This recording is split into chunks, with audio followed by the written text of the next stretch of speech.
Vamos falar de vacina para o novo coronavírus.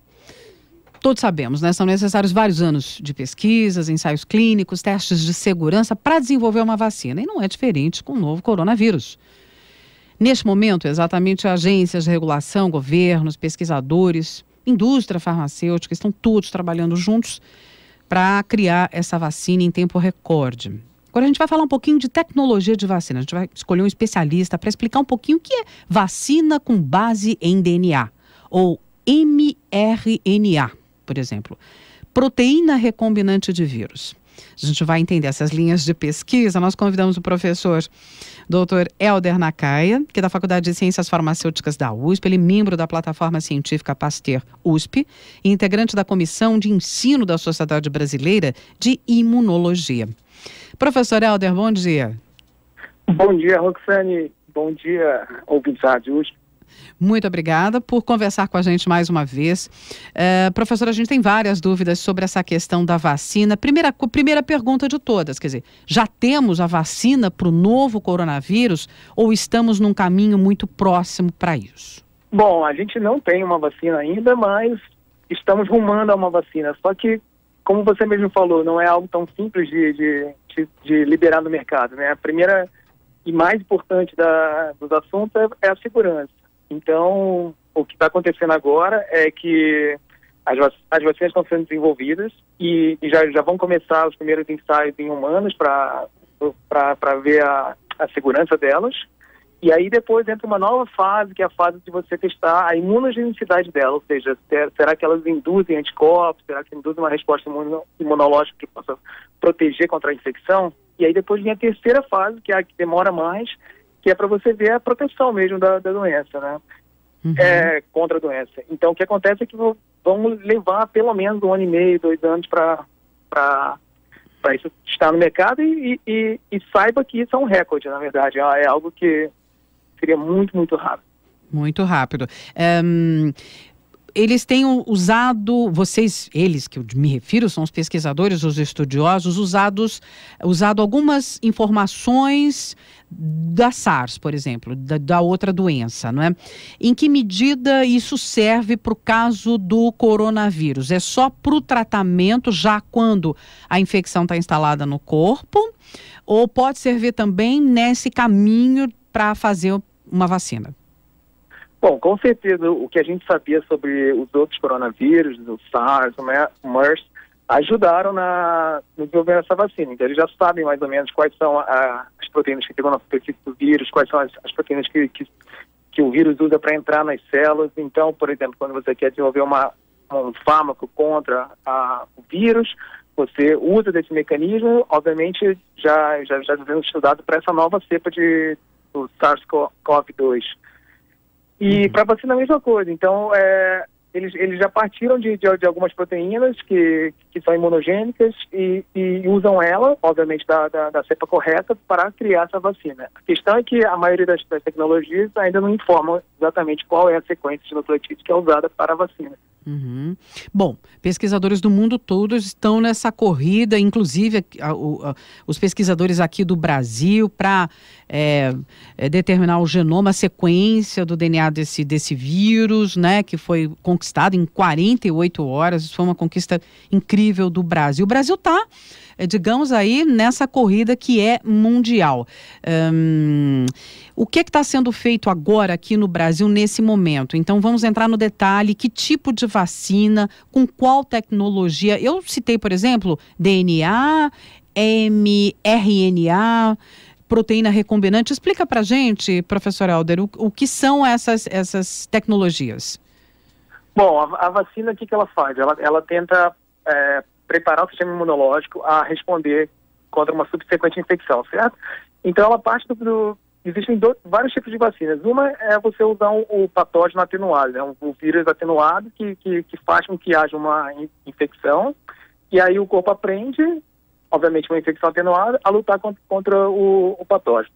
Existe uma outra vacina, que é a vacina de proteína recombinante ou subunidade, que você bota um pedacinho do vírus, uma proteína que o sistema imunológico vai usar para aprender a lutar contra ele, e aí vai induzir uma resposta imunológica.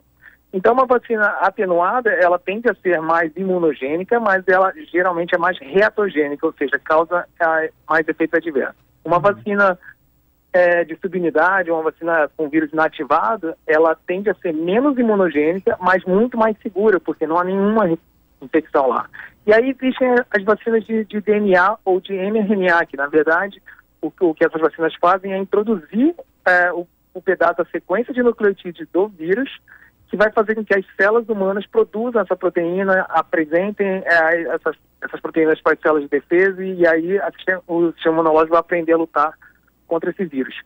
Esses pedacinhos, eles não fazem o vírus inteiro, então não há uma replicação, uma infecção. E aí, portanto, elas são muito mais seguras do que uma vacina atenuada. A questão é como é que você faz com que esses pedacinhos de DNA ou de RNA produzam e não sejam degradados rapidamente no corpo, né? Então, existem várias empresas que tentam modificar o nucleotídeo, tentam usar, tornar ele mais parecido possível com o mRNA normal, para melhorar a eficiência das vacinas.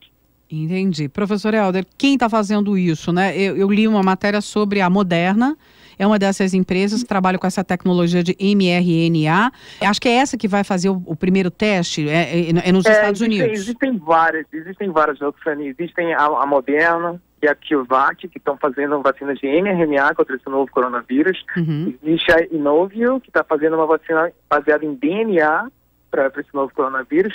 E existem também as mais tradicionais, que seria a Sanofi e a BARDA, fazendo a proteína recombinante. E, além disso, existem empresas chinesas também tentando fazer uma vacina. Então tem muita gente. Só que a primeira etapa, como você mesmo disse, realmente temos que sequenciar, ver as sequências do vírus aqui no Brasil, nós mesmos, se isso vai poder ser usado para imunizar todo mundo.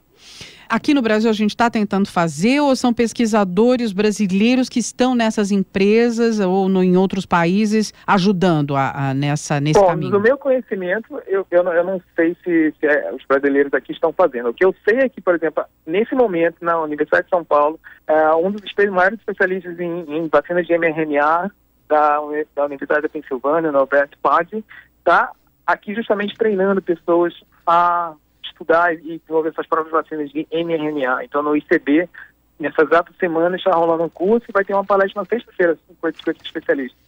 Que interessante. Nesta sexta-feira? Nessa sexta-feira. Uhum. Só retomando, vai pelo menos 1 ano e meio ou já nos próximos 3, 4, 5 meses, os testes darão alguma garantia na sua avaliação, professor Helder, para essa vacina? Bom, Roxane, é um pouco difícil saber isso, na verdade, porque, por exemplo, o que eu sei é que demora 4 a 6 semanas para a gente conseguir desenvolver um protótipo, aliás, para as empresas desenvolverem um protótipo, que isso já é um recorde.